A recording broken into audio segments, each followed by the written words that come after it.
खालच्यांनी म्हणायचा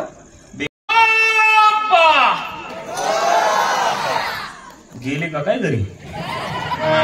बेंबीच्या देठापासून आवाज आला पाहिजे, पंढरीच्या पांडुरंगाला आवाज गेला पाहिजे तुमचा.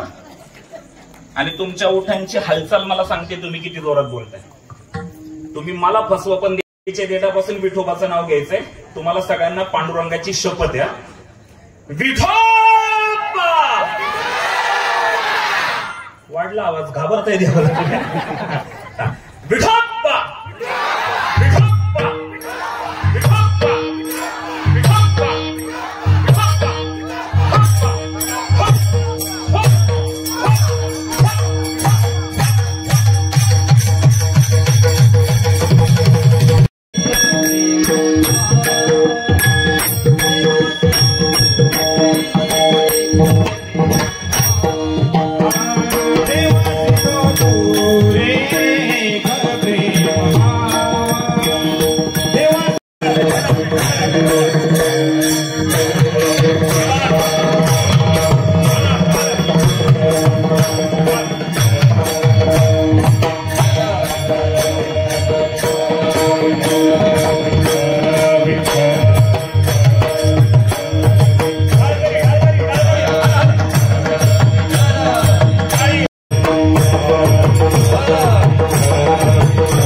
बेंबीचे पंढरीनाथ भगवान की, माऊली ज्ञानेश्वर महाराज की, जगद्गुरु तुकाराम महाराज की, आई मरी माता की, भारत माता की, छत्रपती शिवाजी महाराज की.